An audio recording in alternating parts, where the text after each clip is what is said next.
vamos a 1 Timoteo capítulo 3, voy a leer de corrido los versos 14 al 16 y después inclinamos nuestro corazón a Dios con hambre y sed y le pedimos de una manera simple: Dios, háblame, que si no muero.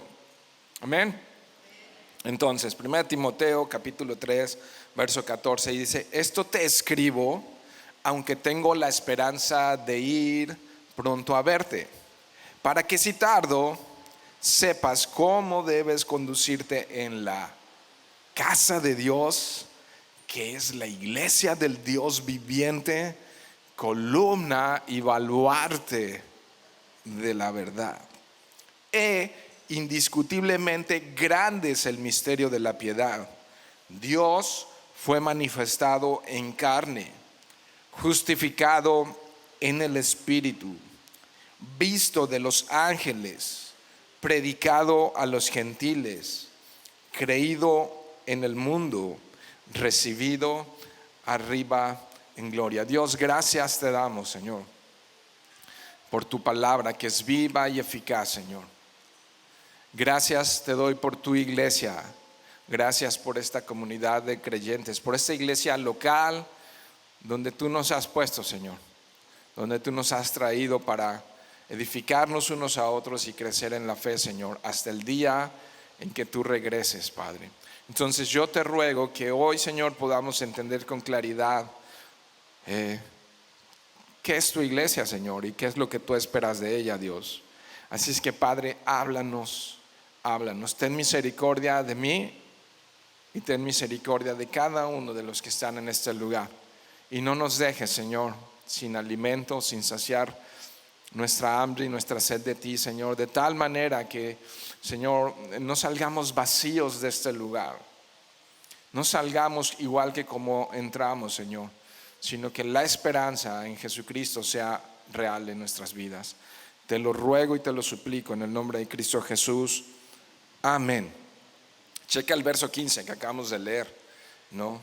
Checa el verso 15: para que si tardo sepas cómo debes conducirte en la casa de Dios, que es la iglesia del Dios viviente, columna y baluarte de la verdad. Ese verso 15 lo mencioné en la introducción a esta carta a Timoteo. Ese verso 15 es la clave de esta carta pastoral. Recuerdan que es una carta de un pastor a otro pastor, de un pastor que está enseñando, que está dirigiendo, que está pastoreando a otro joven pastor, de Pablo a Timoteo, ¿no?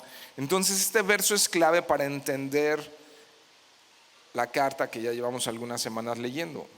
Es la razón por la que Pablo le escribió a Timoteo. Pues es muy claro en el verso 14, ¿no? Dice: esto te escribo, ¿no? Entonces ya vimos algunas cosas importantes. Esto es un pequeño manual, lo podemos ver así, un pequeño manual que Pablo le escribe para que Timoteo pueda dirigir la iglesia de Éfeso, donde se encontraba Pablo, en la iglesia de Éfeso, ¿no?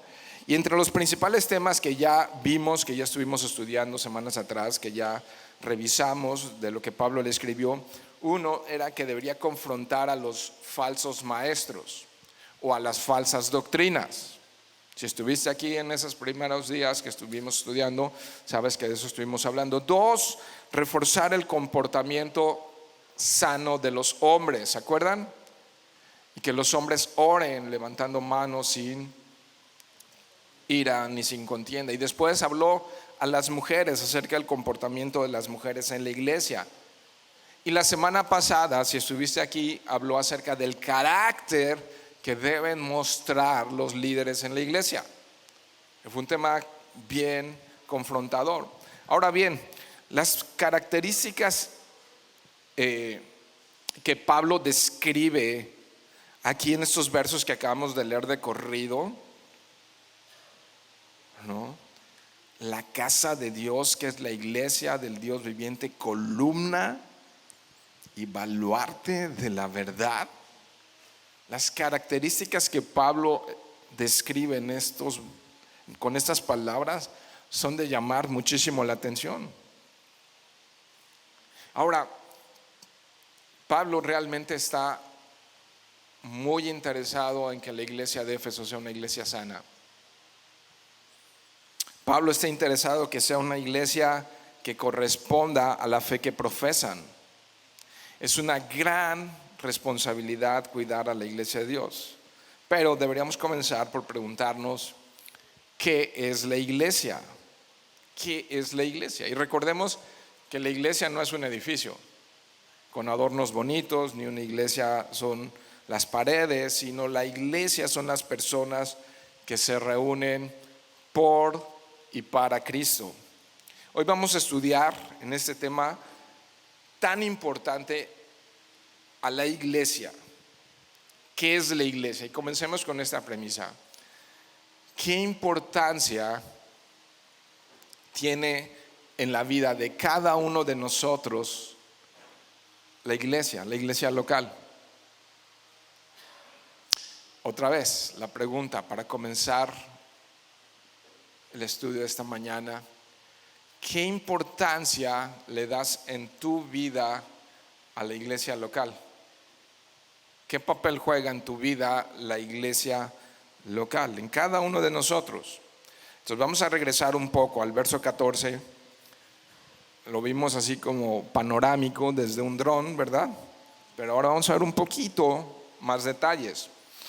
Esto te escribo, dice el verso 14, aunque tengo la esperanza de ir pronto a verte. Y como que dices, qué bueno, bien por ti, Pablo. Pero fíjate esto que nos está diciendo el verso. Pablo quería tratar estos temas personalmente, porque consideraba que eran temas sumamente relevantes, importantes. Ahora, ¿por qué le escribes si deseabas decírselo personalmente? Porque es evidente que esos consejos no podían esperar más. No se iba a arriesgar a que algo más sucediera, ¿no? Ahora, lo complicado en la vida de Pablo, ¿no? Probablemente recuerden, lo mencioné en la introducción de esta carta, que Pablo escribió entre su primer y segundo encarcelamiento, cuando lo dejaron puesto en libertad por algún tiempo. Y sabemos que después fue encarcelado y después fue decapitado. Entonces, ante todo lo que él estaba viviendo, era incierto el momento al que él volvería a ver a Timoteo, y era incierto si él podría regresar a la iglesia de Éfeso. Y sabes algo, nunca sabemos qué va a pasar mañana. No lo sabemos con precisión. Pero Pablo entonces le escribe por adelantado, ¿no? Y sí, está expresando su deseo de verle personalmente, pero le escribe para que pueda comenzar ya a poner estas instrucciones en práctica en la iglesia. Que no se demore más el poner en práctica estas instrucciones. Y aquí en este verso 14, que pareciera muy simple, nos deja ver un poco de su liderazgo, del liderazgo de Pablo. Sabes, yo lo que miro en este verso 14 es que Pablo es intencional, que Pablo no deja lo importante para que después se vuelva urgente, sino que lo atiende. Y entonces Pablo no está escribiendo por escribir, Pablo no está escribiendo pues para pasar un buen rato, ¿no? Sino que todas sus cartas que escribió, aún él sin saberlo, inspirado por el Espíritu Santo, tenían intención. Es decir, tenían propósito. Cuando hablamos que era intencional, es que tenía propósito. Lo que él hacía tenía propósito. Lo que él escribía tenía una finalidad. Y la finalidad que podemos observar en este texto es que él estaba cuidando a la iglesia de Dios. Y él sabía la importancia de poderle escribir a ese joven Timoteo acerca de cómo debía conducirse en la iglesia de Dios, ¿no? Y nos deja ver un poco de ese liderazgo este verso 14. Te escribo, aunque tengo la esperanza de ir pronto a verte. ¿Para qué? Verso 15, ahí está muy claro el para qué. Si tardo, sepas cómo debes conducirte. Es claro, ¿no? En la casa de Dios. En la casa de Dios, que es la iglesia del Dios viviente, columna y baluarte de la verdad. Entonces el propósito, ¿qué dice ahí en el propósito? Míralo, que sepas cómo debes conducirte, que sepas. Entonces toda esta serie de instrucciones eran súper necesarias para mantener una iglesia sana y una iglesia viva. Y cuando estas instrucciones las pasamos por alto, la iglesia se enferma y algunas mueren. Y si no, voltea a ver Europa, ¿no? Con toda la reforma, Inglaterra, Alemania y Francia aún y muchos otros países. ¿Qué pasó? ¿No? Y no solamente esas, varias de las iglesias de Asia Menor, de las que leemos en Apocalipsis 2 y 3, ¿dónde están? ¿Qué pasó allí? ¿No? A través de los años, ¿qué ocurrió? Muy probablemente descuidaron estas instrucciones para que sepas cómo debes conducirte para mantener una iglesia sana. Entonces, mis queridos hermanos, estas instrucciones siguen siendo necesarias y siguen siendo importantes hoy en día. Estas instrucciones han sido de bendición históricamente para todos nosotros. Como iglesia es algo que debemos de apreciar y debemos de observar y debemos de traer a nuestra iglesia. ¿Dónde? En la casa de Dios, que es la iglesia del Dios viviente. ¡Wow! ¡Qué fuerte declaración! Otra vez, la casa de Dios, que es la iglesia del Dios viviente. ¡Wow! Muchos cristianos menospreciando la iglesia. Muchos cristianos diciendo,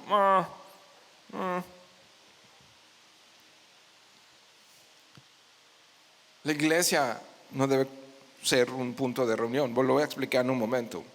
Pero mira esto, vamos a verlo primero. La casa de Dios. Una mejor traducción para esa palabra, la palabra que se usa allí es oikos, y la mejor traducción ahí sería familia, ¿no?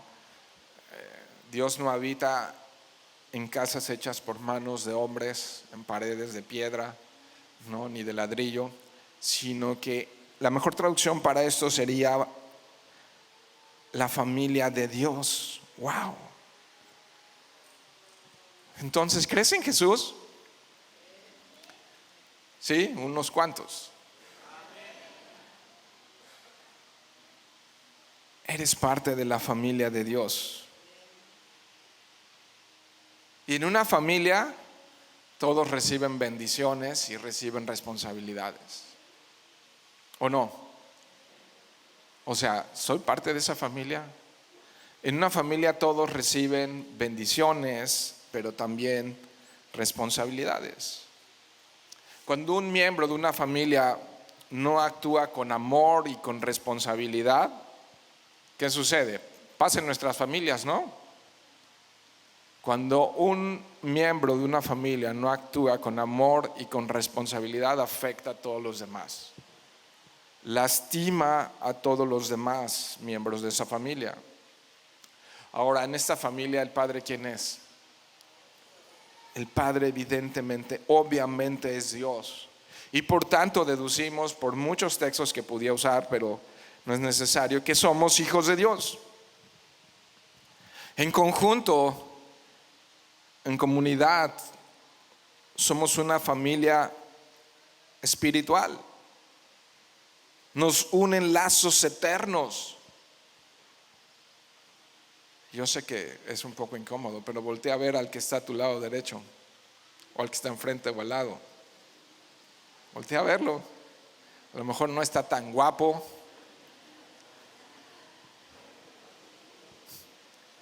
pero a él o a ella te unen lazos eternos. Y con el de atrás y con el de enfrente, si es que eres parte de la familia de Jesucristo, de la familia de Dios, ¿no? Suena bonito, pero déjame decirte algo. Esta familia va a trascender. La biológica no, aunque es importante, pero la biológica no trasciende a la eternidad, a menos de que todos sean creyentes y todos sean salvos. Pero esta familia va a trascender a la eternidad. Quiere decir que mi comportamiento afecta a otros, para bien y para mal. Mi comportamiento tiene consecuencias muy importantes para esta familia, ¿no? Mucho, mucho, mucho más de lo que puedo imaginar.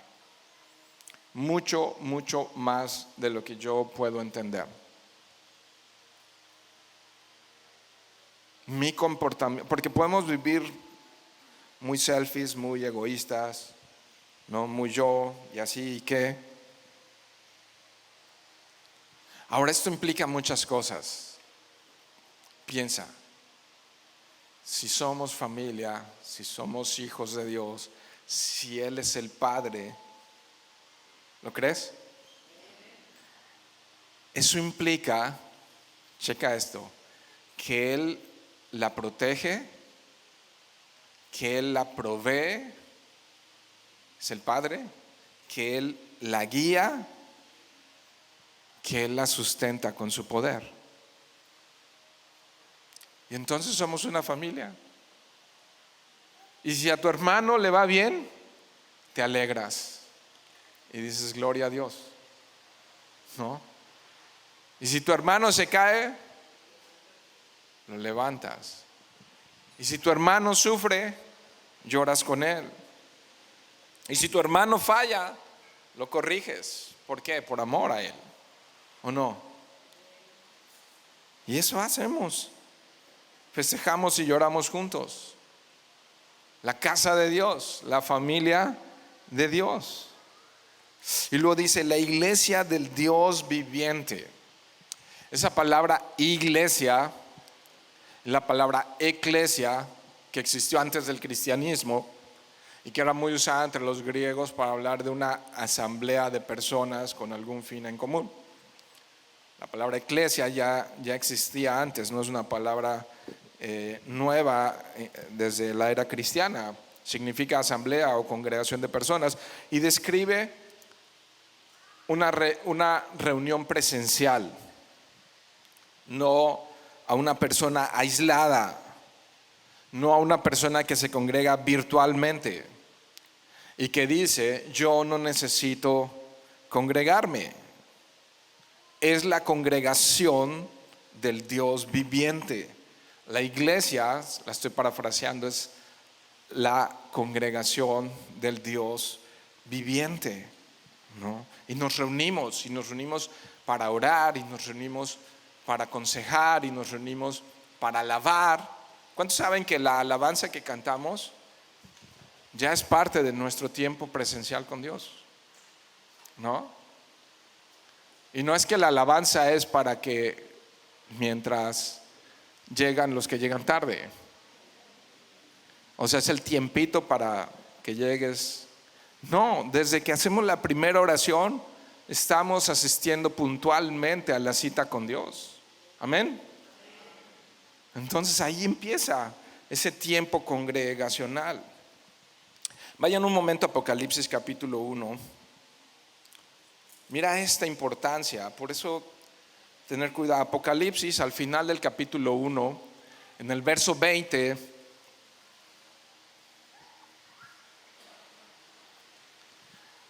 cuando estén allá digan amén. Ya están, ¿verdad? Ok, mira, dice esto: el misterio de las 7 estrellas que has visto en mi diestra y de los 7 candeleros de oro. Las 7 estrellas son los ángeles de las 7 iglesias.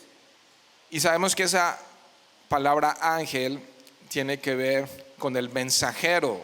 No necesariamente imagínate a alguien con alas extendidas, una aureola en la cabeza y volando, sino está hablando de un mensajero. La traducción allí también puede ser un mensajero, el responsable de la iglesia.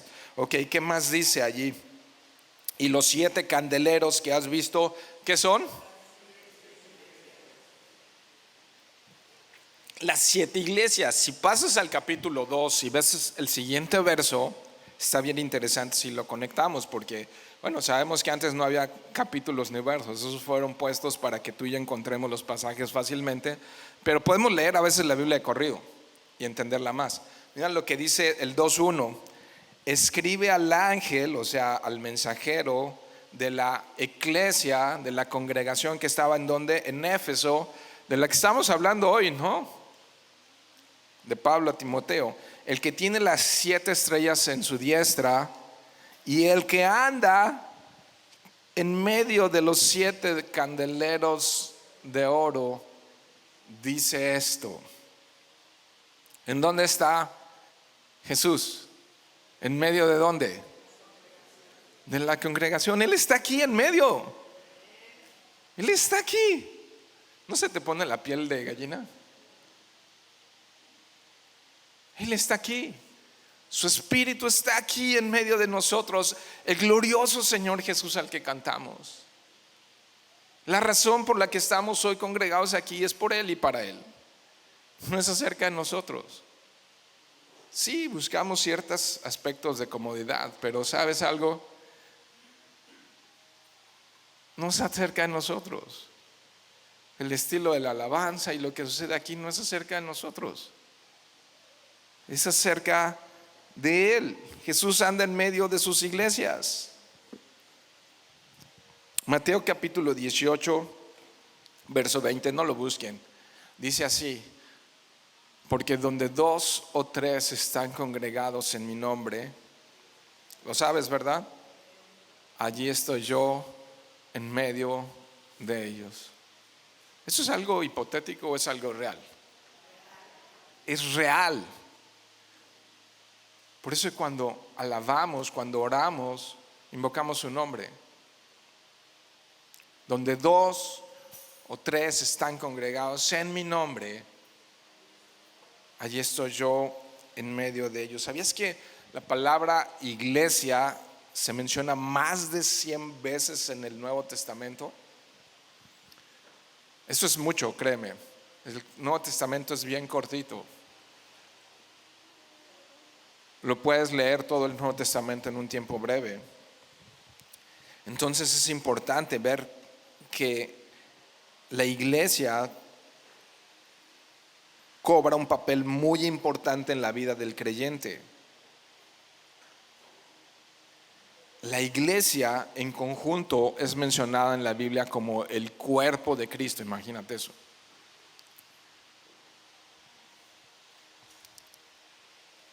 Y si es su cuerpo, ¿qué significa eso?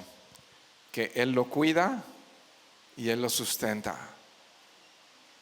Al cuerpo de creyentes. Él lo cuida, Él lo protege, Él lo alimenta, Él lo guía, Él lo sustenta. De repente nos gusta ver a mi esposa y a mí y a la familia videos de Nat Geo y de esos ¿no? Y van las manadas gigantescas de animales cruzando, ¿no? Por diferentes lugares, y de repente llegan a donde hay ríos o manglares o lugares húmedos y van cruzando ahí todos estos ganados impresionantes, miles de ganados. ¿Lo has visto? ¿Y qué les espera ahí en medio del río o del humedal? Los lagartos. Entonces lo hemos visto, ¿no? Y así estás con morbo viendo cómo se los comen, ¿no? Y es impresionante. Y si observas bien, se comen a los que están más separados del grupo, a los que están más a la orilla, no a los que están en el centro de la manada, del centro de ese grupo. A los que están ahí bien en medio pasan protegidos en medio, pero los que se van separando, los que se van alejando, los que se van enfriando, los que van diciendo ok, no es tan importante, y además tengo YouTube. Hoy más que nunca, cuando vemos que aquel día se acerca, es sumamente importante estar en el cuerpo, que si es su cuerpo, Él lo protege, Él lo guía, Él lo alimenta, Él lo sustenta. El otro día, la verdad, es que me quería cambiar de congregación. Dije, voy a ir a la congregación de los perfectos. Pero luego dije, la voy a echar a perder. y ya no va a ser la de los perfectos. Así es que se me quitaron las ganas y me quedé aquí. ¿Qué puedo esperar cuando me congrego? Déjenme plantearlo de nuevo. ¿Qué puedo esperar cuando me congrego con alegría? No. O sea, porque a veces no vas, te trajeron. Y a veces no te vas, te llevaron. ¿No? ¿No les pasa? ¿En serio? ¿No les pasa? Ayer yo estaba en una reunión y no fui, me llevaron. Algo así. ¿Qué pasa cuando mi corazón está en sintonía con lo que Dios quiere hacer y realmente me congrego con alegría? Acabamos de leer Salmo 133, ¿no? Vamos de nuevo allá. Vamos a ver qué dice de nuevo Salmo 133. Es un canto de David. Dice: mirad cuán bueno y cuán delicioso es habitar los hermanos juntos en armonía. No borres de tu Biblia en armonía. Es como el óleo sobre la cabeza, o sea, aceite sobre la cabeza, la cual desciende sobre la barba de Aarón, y baja hasta el borde de sus vestiduras. El aceite, el óleo, es símbolo del Espíritu Santo. Es algo sobrenatural. Escucha esto, es algo sobrenatural que ocurre cuando nos estamos reuniendo. Esto es real. Y luego, ¿qué más dice? El 3, como el rocío de Hermón que desciende sobre los montes de Sión. Entonces eso es agua, eso es humedad que da vida al campo, porque allí envía Jehová dos cosas: bendición y vida eterna. Bendición y vida, las dos cosas son sobrenaturales.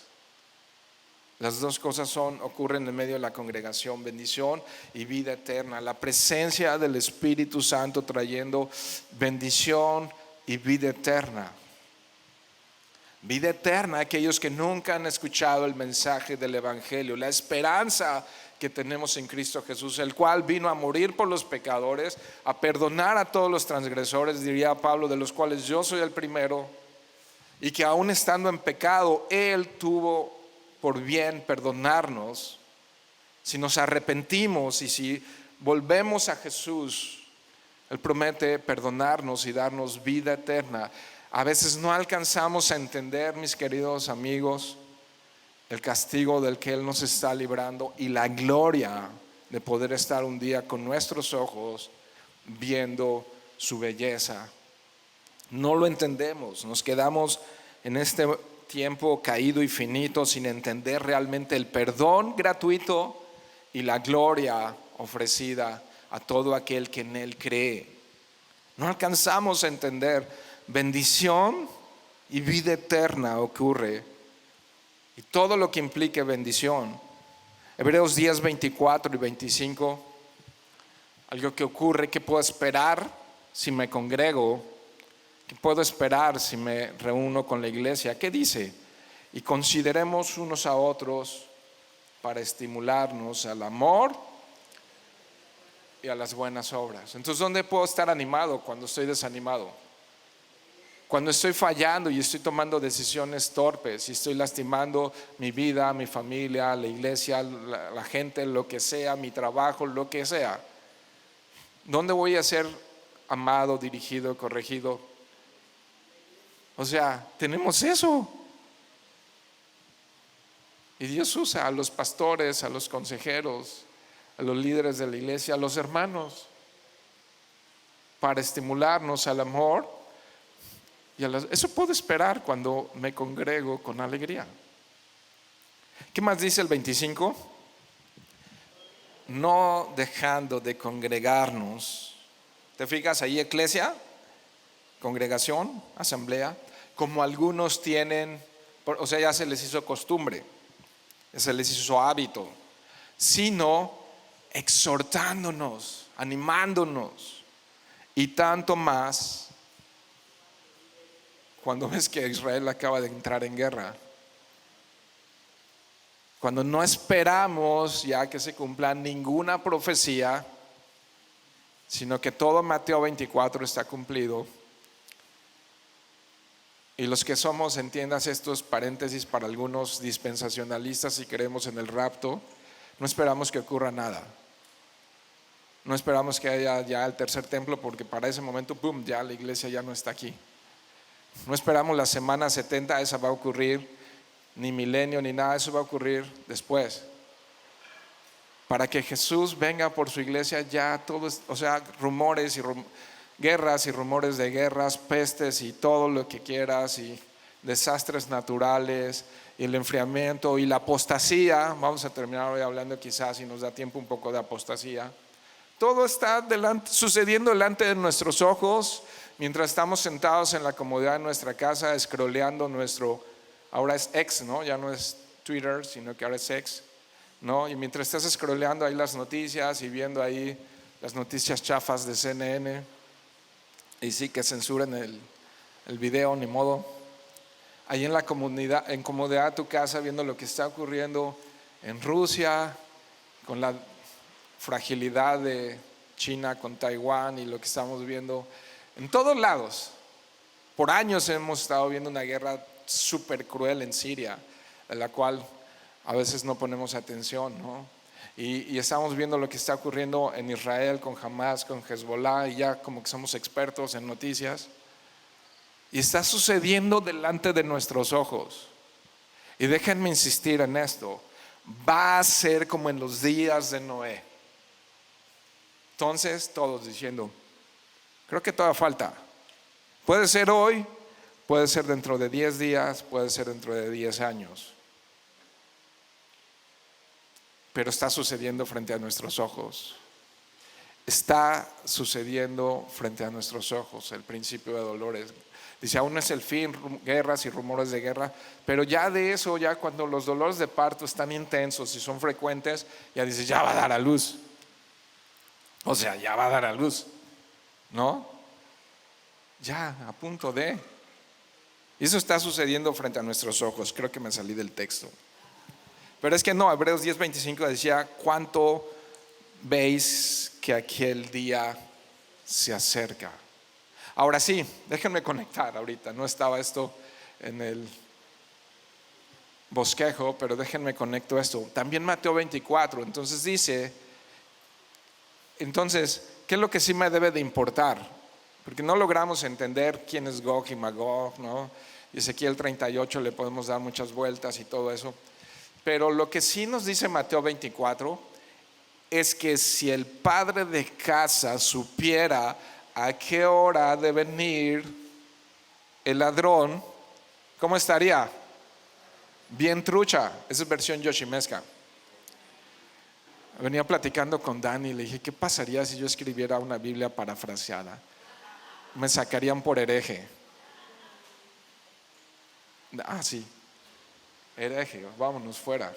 Si hiciera una Biblia parafraseada, versión yoshimesca, estaría bien rara, bien intensa. Pero entonces dice, si supieran a qué hora de venir, estarían shush, versión maya, guacheando, versión pocha, o no sé cómo es, algo así. Pero estarían atentos. ¿Qué sí tengo que estar? Atento, velando y orando, cuidando mi vida. Significa que debo estar cuidando mi carácter. Significa que mi carácter debe estar siendo perfeccionado, santificado, pulido en medio de la congregación de los creyentes. No dejen de congregarse cuanto más que ven que aquel día se acerca, sino que permitan que Dios siga trabajando en su carácter, en sus vidas. No a todos les gusta esta idea de venir y pulirse unos con otros. No nos gusta mostrar debilidad. Así como que todo bien y como que no necesito de otros. No nos gusta mostrar debilidad. Pero es así como Dios pule su carácter en nuestras vidas, en medio de la congregación, con su iglesia. Y de verdad familia, el día del Señor está mucho más cerca de lo que esperamos. Y si es así, es muy, muy peligroso no estar bien integrado a una comunidad de creyentes. Ahora, esto es una decisión muy importante donde me congrego. Y hay un gran abanico de iglesias del Señor por las que Él viene, son su iglesia. Y de un lado podemos tener quizá iglesias más, voy a decir, litúrgicas, quizá más tradicionales. De otro lado pudiéramos tener a veces iglesias más, voy a usar la palabra, carismáticas. Hay carismáticas de sana doctrina. Pudiera haber un abanico muy grande, liderazgos, estilos de liderazgo diferentes, cosas que Dios está haciendo de manera distinta en diferentes lugares, pero yo tengo la responsabilidad de orar y de pedirle al Señor dónde tengo que seguir creciendo en fe, dónde puedo amar y servir, dónde puedo seguir creciendo en la fe. Y si, déjenme decir esto con mucho, mucho, mucho amor, y si el Señor no te ha mostrado que este es el lugar para seguir creciendo en la fe, sal corriendo. Gran parte de mi caminar con el Señor no he sido pastor, y ha pasado en ocasiones que he estado mi corazón muy inquieto con el liderazgo, con el pastor de esa iglesia, y mi fe se encuentra atrapada y estancada, y pongo en riesgo mi crecimiento espiritual y el de mi propia familia. Y lo peor, que empiezo yo a hacer de mal testimonio a los demás y a mi propia familia. Y si yo me pongo, por ejemplo, uno de los riesgos muy altos es hablar mal de la iglesia en frente de mis hijos van a decir: yo no quiero ir a ese lugar, no gracias. Si mis hijos ven que yo amo ese lugar y amo esas personas aún a pesar de todo, mis hijos van a decir, si ven que yo quiero servir, si ven que yo quiero integrarme, si ven que yo quiero, eso es importante para mi papá y eso le importa a mi papá. Y yo quiero ser parte de eso que mi papá lo considera sumamente importante. Y que aún, déjenme retarlos en esto, aún estarían dispuestos a dar su vida por eso. Entonces, caray, esto es importante. Pero si yo no estoy bien en mi corazón y me quejo y no me gusta, y el calor y la hermana piedra y el hermano lija y todo eso, y no quiero ni saludarlo y mejor le digo, o sea, quizá podrías considerar estar en una iglesia, en otra iglesia. Y lo digo con mucho amor, porque lo importante no es hacer prosélitos de Calvary Norte, sino lo importante es que tomemos en serio el pertenecer a una congregación de creyentes donde sigamos creciendo en amor, en fe y en sabiduría. Amén.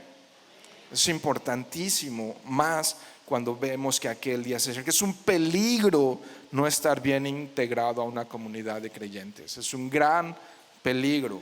Ahora, déjenme ir avanzando en esto.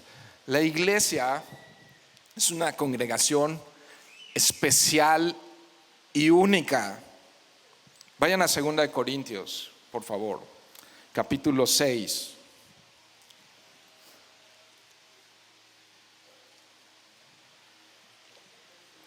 Segunda de Corintios, capítulo 6. La iglesia del Señor, la congregación de creyentes, es única por su santidad.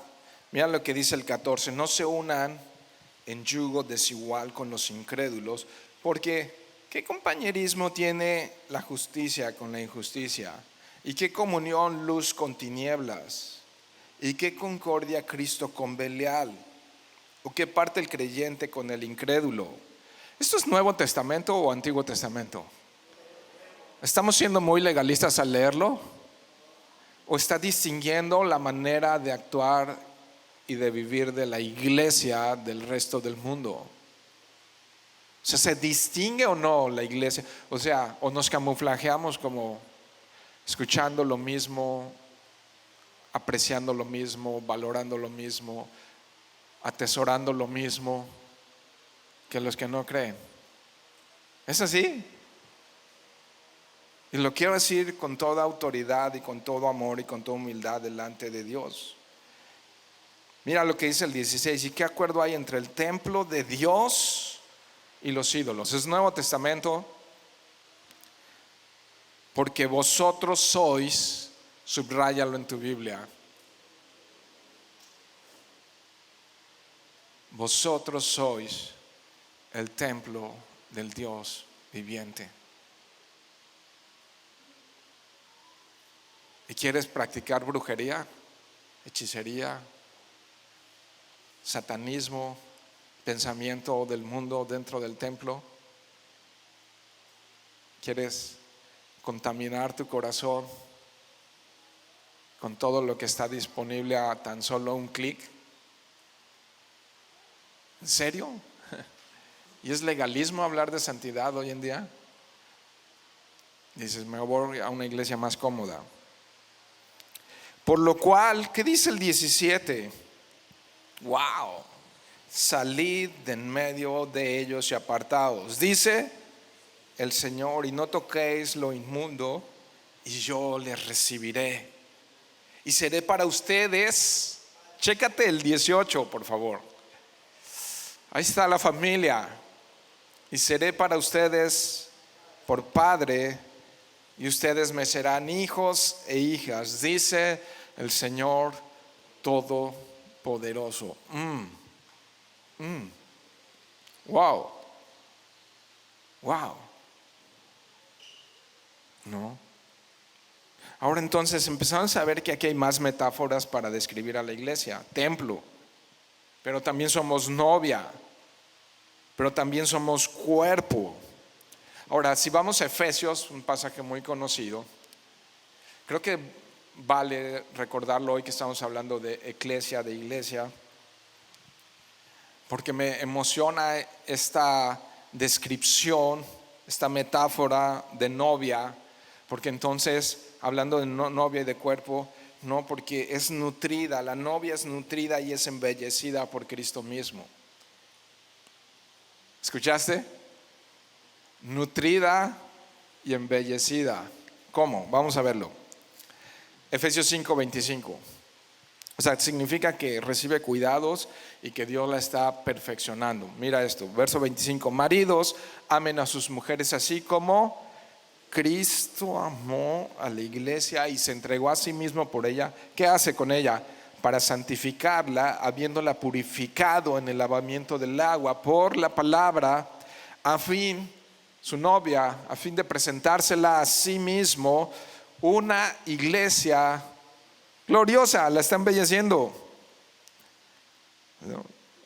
¿Cómo se arreglan las novias para las bodas? Y así está preparando él a su iglesia, una iglesia gloriosa que no tuviese mancha, ni arruga, ni cosa semejante, sino que fuese santa y sin mancha. El 28 creo que también es bueno leerlo. Así también los maridos deben de hacer a sus mujeres como a sí mismos, como a sus mismos cuerpos. El que ama a su mujer a sí mismo se ama. 29, porque nadie aborreció jamás su propia carne, sino que mira lo que hace Cristo con su iglesia, sino que la sustenta y la cuida. Eso hace con la congregación, la sustenta y la cuida como también Cristo a la iglesia. ¿Por qué? ¿Qué razón me das? Verso 30. Porque somos miembros de su cuerpo. ¿Ves esa otra metáfora? No solo novia, sino también miembros, parte de un cuerpo, de su carne y de sus huesos. ¡Wow! Los nutrientes y el embellecimiento ahí están. En su cuerpo Él lo nutre, lo cuida, lo perfecciona. Ahí están. Ahora, como cuerpo, somos individualmente responsables. Como cuerpo, si eres parte de un cuerpo local, debes de saber que tienes responsabilidades, no solo bendiciones. Hay quienes visitan la iglesia y hay quienes son la iglesia. Como cuerpo somos o un órgano o una célula o lo que quieras, un miembro que tiene una función específica. Va a Romanos capítulo 12 para que no me vean con cara de extrañeza, sino de repente veamos qué dice la Biblia. Romanos, si no te habla esto y despiertas, pues vas a ser un eterno visitante de la iglesia y no la iglesia. Romanos 12:4 dice, porque la manera en que un cuerpo tenemos muchos miembros, ¿se acuerdan que acabamos de leer en Efesios que somos su cuerpo? Entonces en un cuerpo hay muchos miembros, pero no todos los miembros tienen la misma función. Así nosotros, siendo muchos, somos un cuerpo en Cristo y todos miembros los unos en los otros. De manera, es el 12, y estoy leyendo nada más, termino, la primera parte del verso 6 dice, de manera que teniendo diferentes dones, y continúa describiendo los diferentes dones. Hay diferentes listas de dones a través de la escritura, pero esta es una de esas listas. Así que teniendo diferentes dones. ¿Qué son los dones? Regalos dados sobrenaturalmente por Dios para que podamos funcionar como iglesia. Entonces la pregunta es, ¿cuál es tu don? ¿Cuál es tu función? ¿Cuál es tu responsabilidad? Porque desde las bancas se ven diferentes los toros, ¿o no? Todos tenemos que entrar al ruedo. Somos todos una familia y todos tenemos responsabilidad dentro del cuerpo de Dios si es que pertenecemos a un cuerpo. Si no, a lo mejor, vamos a hablar en argentino, sos el anillo, ¿no? Pero el anillo no es de mi cuerpo, el anillo lo pongo a mi cuerpo, ¿no? Entonces, somos cuerpo, no somos. Medita seriamente en esto, creyente. Medita seriamente en esto, porque no quieres ser una célula con cáncer, ¿no? Medita seriamente en esto. Yo les advertí que al leer la primera carta a Timoteo está dirigida al pastor de la iglesia, ¿no? Y aquí está diciendo que la iglesia es columna y baluarte de la verdad. Ahora, la iglesia tiene una tremenda autoridad, ¿sabías eso? Vayan a Efesios capítulo 1, fíjate todo lo que tiene que ver con la iglesia y más, pero lo que nos alcance el tiempo de hoy para mirar. Efesios capítulo 1, verso 22, ya lo sabes probablemente, pero vuélvete a maravillar, a sorprender y que esta palabra arda en tu corazón. Mira lo que dice Efesios 1, 22, y sometió todas las cosas bajo sus pies. ¿De quién? ¿Pies de quién? De Cristo. ¿Quién los sometió? Toda autoridad y todo poder. El Padre lo sometió bajo los pies de Cristo. Y mira lo que dice, y lo dio por cabeza sobre todas las cosas a la iglesia. ¿No te sorprendes nuevamente? Autoridad, la cual es, ¿qué dice el 23? Su cuerpo. Otra vez esa metáfora, la plenitud de aquel con mayúscula, está hablando de Dios mismo en cualquiera de las fases de la Trinidad, que todo lo llena en todo. Todo está en Él, escondido en Él. En Él podemos encontrar vida, en Él podemos encontrar plenitud. Pero regresemos allá al texto. Dice entonces que es la iglesia, columna y baluarte de la verdad. Entonces, otra vez, otro cambio de metáfora. Hay muchas metáforas para describir a la iglesia, pero entonces aquí dice que es columna y baluarte de la verdad. Es algo súper importante, ¿no? Entonces, ¿qué significa columna y baluarte?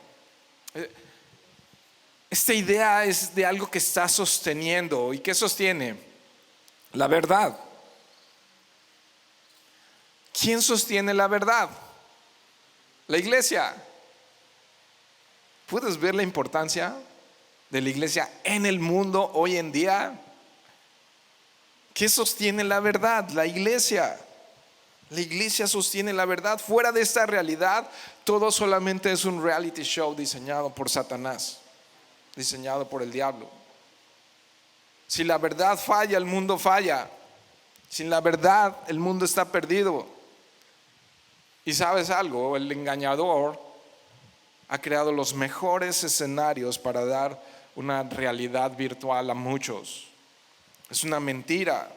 Sin la verdad de Dios, las sociedades colapsan, las familias se destruyen, los individuos mueren sin esperanza, sin la verdad de Dios. Por eso la iglesia es columna y baluarte de la verdad. La verdad es comunicada por medio de su iglesia. Esto es muy interesante porque somos el recipiente, somos el contenedor de la verdad. O sea, la iglesia no es la verdad, sino que es la columna y baluarte de la verdad. La iglesia es lo que sostiene esa verdad.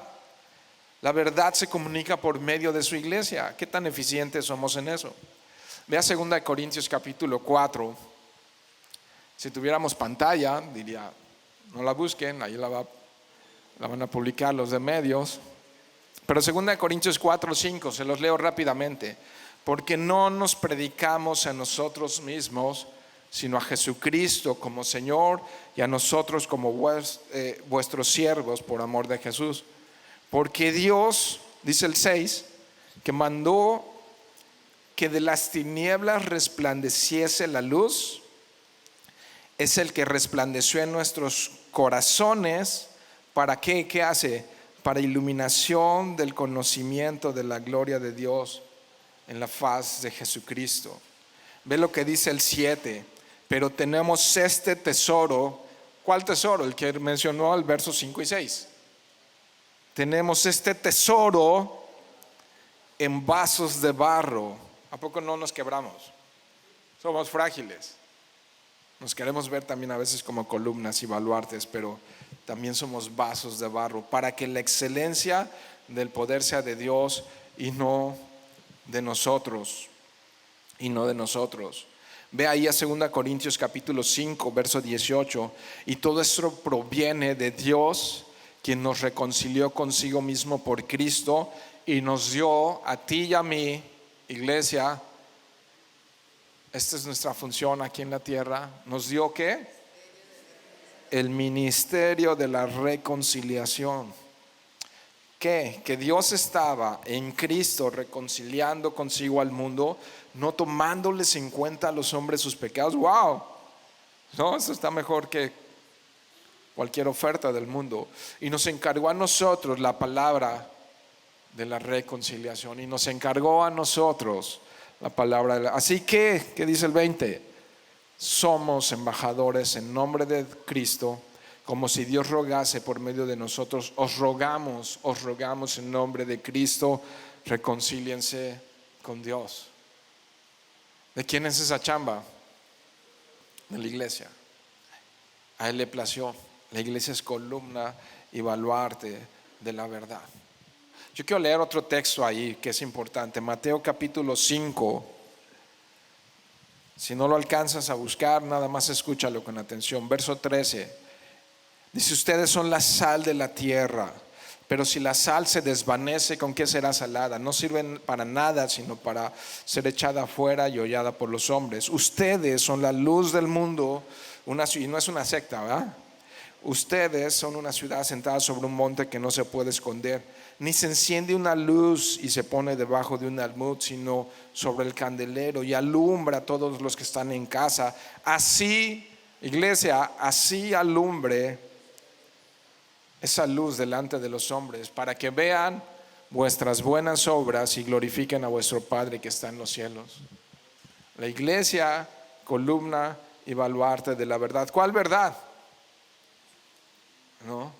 Entonces ya viene el verso 16. Si regresas a Timoteo, 1 Timoteo 3:16, ¿cuál verdad? ¿Qué dice el 16? E indiscutiblemente grande es el misterio de la piedad. Y lo describe. Dios fue manifestado en carne. Esa es la verdad de la que está hablando. Justificado en el Espíritu, visto de los ángeles, predicado a los gentiles, creído en el mundo, recibido arriba en gloria. Misterio de la piedad. Misterio de la piedad, algo que no había sido revelado antes, que antes de Cristo no lo entendían. ¿Cuál? el misterio de la voluntad de Dios para con el hombre, que es Cristo. Entonces, ¿qué? Cristo, Cristo, Cristo, Cristo. Cristo es la verdad que rechazan ateos. Cristo es la verdad que rechazan judíos, los judíos ortodoxos, y aún se burlan. Es la verdad que rechazan los musulmanes. Es la verdad que rechazan los hinduistas. Es la verdad que rechazan, ya dije ateos, pero hinduistas, budistas. Es la verdad que rechazan.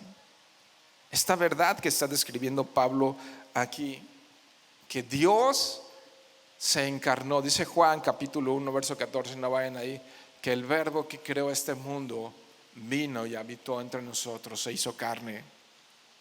Dios encarnado. Esa es la gran verdad que muchos han rechazado. Y también dice que fue justificado en espíritu. ¿Cuántos saben que el mismo Espíritu dio testimonio de Cristo cuando, por ejemplo, fue bautizado en el Jordán y el mismo Espíritu estaba allí? Y que también el mismo Espíritu obró con poder cuando Jesús resucitó de entre los muertos.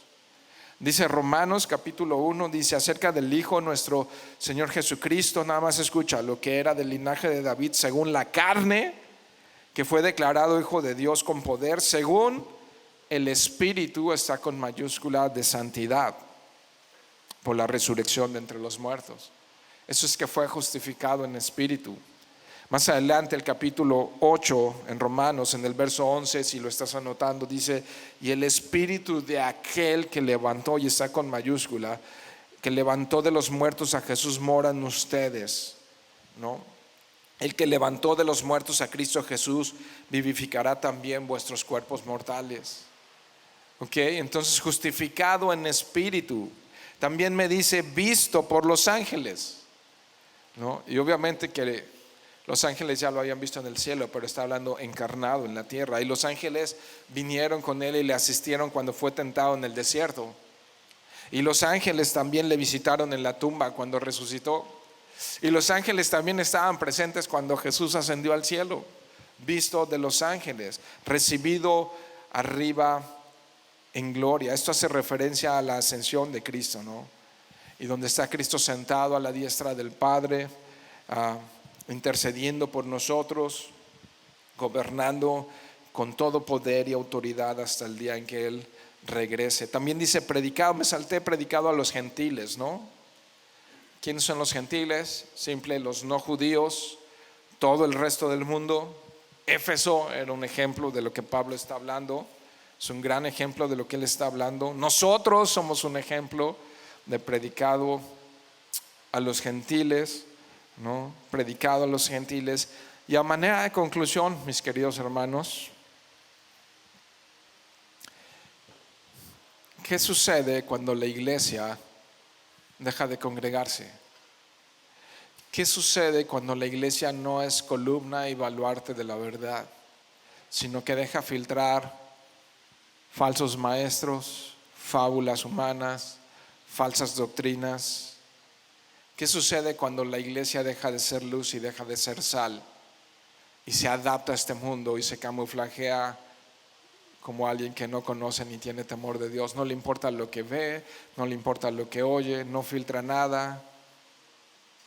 ¿Qué sucede cuando la iglesia no cumple el propósito para el cual Cristo la creó? Se pierde. Surgen y han surgido las mayores sectas y esas religiones llenas de reglas que quitan su confianza de Cristo y la ponen en el hombre, ponen su confianza en las obras y no en la fe. ¿Se entiende? Que ponen su confianza en las obras y no en la fe.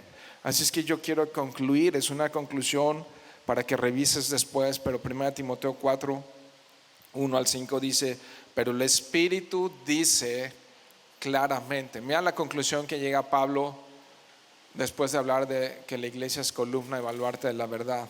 Dice claramente, ¿qué dice? Que en los postreros tiempos algunos apostatarán de la fe. Los postreros tiempos están desde que Cristo ascendió al cielo hasta que Él regrese por segunda vez. pero evidentemente que el tiempo es más intenso. Dice, apostatarán de la fe, es decir, que renunciarán a su fe, que le darán la espalda a Dios, escuchando espíritus engañadores y doctrinas de demonios. Mira las obras. Por la hipocresía de mentirosos que, teniendo cauterizada ya su conciencia, prohibirán casarse y mandarán a abstenerse de alimentos que Dios creó, para que con acción de gracias participen de ellos los creyentes y los que han conocido la verdad. Porque todo lo que Dios creó es bueno, y nada es de desecharse si se toma con acción de gracias, porque por la palabra de Dios y por la oración es santificado, ¿no? Y entonces algunos decían, no coman de esto, de aquello. Dice, oren y den gracias a Dios por el mondongo, ¿no? Y listo. Y venga. Es básicamente lo que está diciendo Pablo. En conclusión, vamos a orar, pero mi pregunta inevitable esta mañana: ¿eres iglesia o asistes a una iglesia? ¿Qué evidencia hay en ti de que perteneces a la familia de Dios? Y que es, no solo tú lo sabes, sino que es visible a los demás, que los demás pueden reconocer en tu vida. Si esto es real, y es su familia, y todas estas metáforas, y es su esposa, su novia, es su cuerpo, es columna y baluarte de la verdad, ¿cómo piensa esto? Contéstalo tú delante de Dios. ¿Cómo interactúas con la familia de Dios? ¿Cómo edificas la familia de Dios? Entonces, es una pregunta muy seria. ¿Eres parte del cuerpo? Porque Cristo viene por su iglesia. Cristo viene por su iglesia. ¿Oramos? Dios, gracias te damos por tu palabra, que es buena. Gracias, Dios, porque tú transformas nuestros corazones, y gracias porque nos has dado una familia espiritual, Señor. Ayúdanos a entender la función, los dones que tú nos has dado para funcionar correctamente en tu cuerpo, Señor. Y guárdanos, y protégenos, y provéenos, y susténtanos, embellécenos, santifícanos, Señor. Llénanos de ti, Señor, de tu Santo Espíritu, Padre. ¿Qué más pedir? En el nombre de Cristo Jesús. Amén.